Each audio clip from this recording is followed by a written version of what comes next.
So today we're going to attempt my first time making beef pilau. Now I've made chicken pilau in the past and have had pretty good results with it. However, beef is a different animal and I had some taco beef left over, so I seasoned it and now it's ready to go. First thing we're going to do is wipe down our counter. This gets rid of any debris, anything you don't want in your food. And then I keep a warm rag with Dawn detergent, not sponsored, on the side just in case an accident happens. After that, I lay down some butcher paper. I love butcher paper. I use it as wrapping paper. I use it to protect my counters. Oops. It makes cleaning up so much easier, and I don't know, I love it. I love it.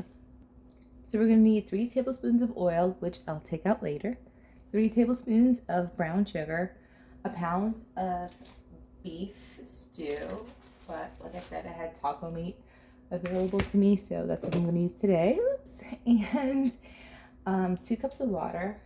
I'll refill that later. A cup of coconut milk, a cup of pigeon peas,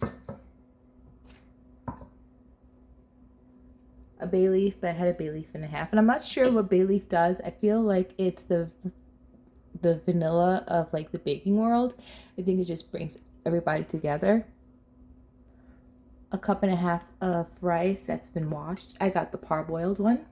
I did a grocery order and they forgot my pumpkin. I'm going to investigate later as to why. So we'll be omitting that today. And that's pretty much it. And I'm just going to chop up a carrot. Real quick, this is my brown sugar. I do have that little clay spoon in there. However, that does not work for me. And I have this whole thing, whoops, rock solid hard. And it has metal on it, so it can't go in the microwave. I didn't know what to do. I was able to get it soft again with a damp towel because I didn't want to put an apple in there or bread. And I don't know. I wasn't sure about mold. I didn't want like breadcrumbs in my brown sugar. So that ended up working out really well.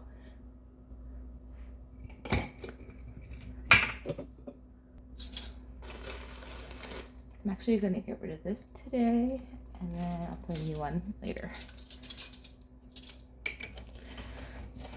So yeah, 3 tablespoons, which these are teaspoons, so 6 teaspoons.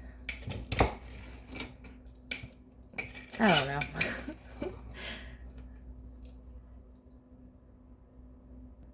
Thankfully, Alexa, my cooking assistant, told me it was 18 teaspoons to 3 tablespoons.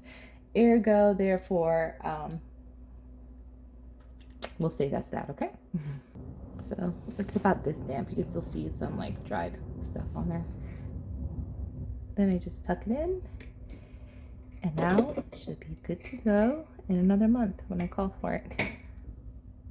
Now I need about a cup of carrots. I think I will I'll just chop up the remaining. I have 5 medium-sized carrots, so might as well. I'm from the Rachel Ray days where she would have the bowl to catch all your scraps. And actually, I would put them in a Tupperware and put them in the freezer.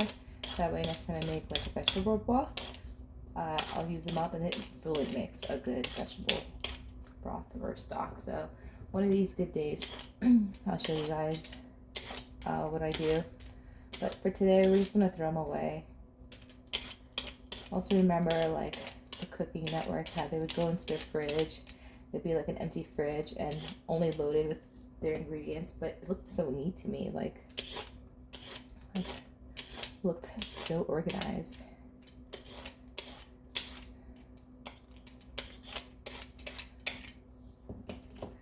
Some people like to go, and that does do it faster, but it's also really chaotic. Like, look how much of a carrot I lost, but it does do it quicker. I love this thing. This is my favorite peeler.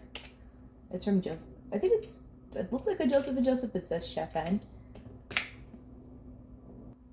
I have chickens, and it's too bad they're not at this house, but Some of you might be wondering, oh, you could probably give those carrot slices to rabbits, but did you know too much carrots for rabbits are actually not good?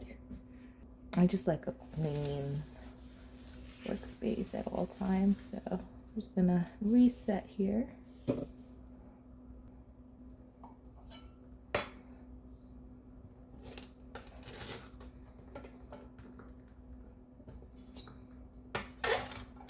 Chickens will eat anything and everything, and that's actually quite all right.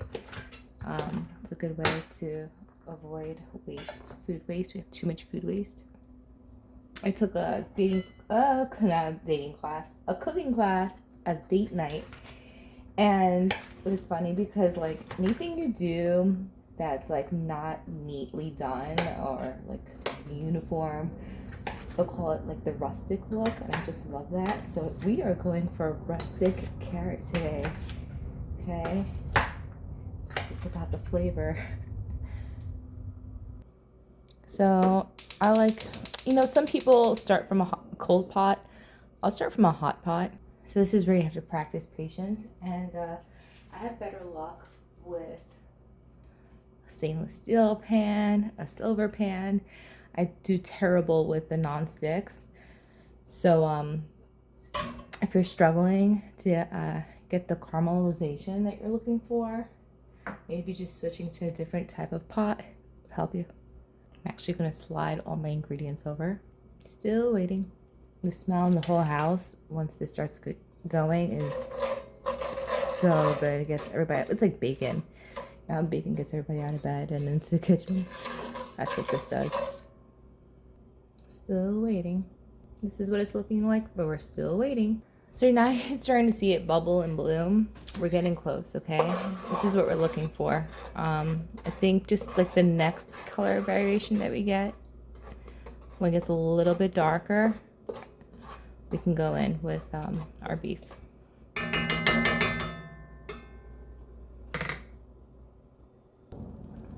It's blooming again, and you're starting to see little dark spots here and there. That's what we're looking for. So I'm gonna go in with the beef before it burns.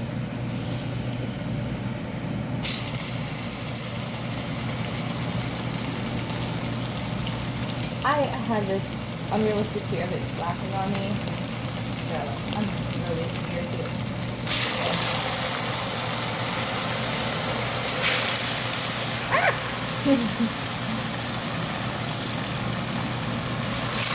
So now we get everything coated. It is splashing everywhere.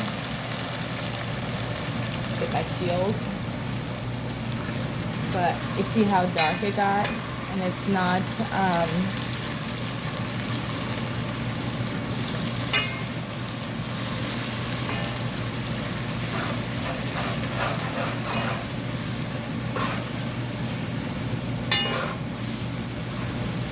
okay.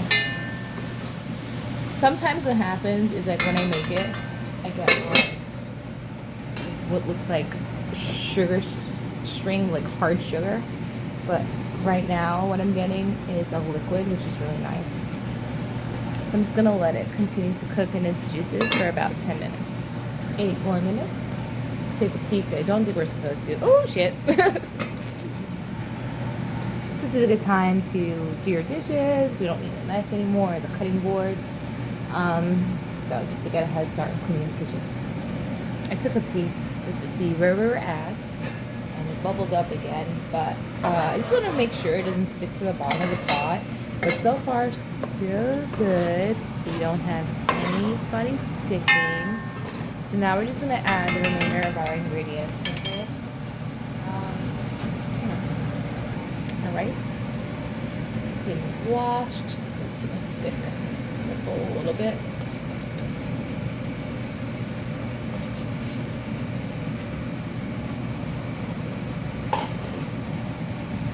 Mix that around so everybody's nice and brown.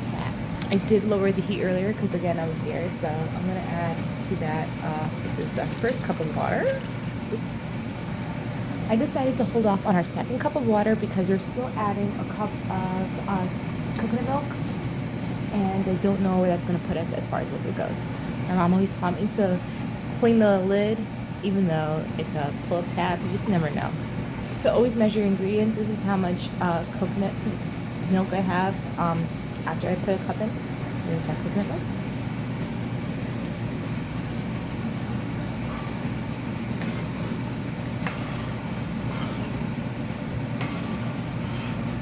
I'm going to add our veggies. Here we go with our 1.5 bay leaf, pigeon peas, carrots, our garlic. Garlic was not included, but I just love the essence of garlic, so we're going to throw that in there. You can, no one's ever complained if food has garlic in it, especially if you've been cooking it for such a long time. I think we'll be okay. And now, general rule of thumb is like about an inch of liquid above your rice. So I am going to go ahead and add some more water. So I'm going to go in with 3/4 cups just to see where that puts us. And I decided it's better to be safe than sorry, so I'll just add the last 1/4 cup. Begrudgingly, but we'll see what happens, okay? Remember, this is our first time putting it together. So we're going to let it come up to a boil, and then we are going to put it down to a simmer, put the lid on it, and then wait another 20 minutes. Almost forgot. I'm going to season it with a little bit of MSG now. I'll taste it later for salt and pepper, but I feel like the MSG needs to go in sooner than later so it can really infuse into everything. So it'll come to a nice boil. Just going to make sure nothing's sticking to the bottom. They're still good. See how nice and clean our spoon is now. It did it on its own. So yeah, I'm gonna lower her so she simmers. Cover her, and I'll be back in about 20 minutes. Let's take a look. I did add some corn when I took a peek earlier. It's still glistening beautifully. Usually this is where people add margarine or butter, Kerrygold butter. We're gonna add some cilantro. I had some leftover butter I wanted to get rid of, so I'll just toss it in there. Ooh. So I taste it for salt. This is like a West Indian risotto, if you had to describe it to anybody, except it's very hearty with the beef and all the veggies. This will go great with some sliced avocado and pepper sauce.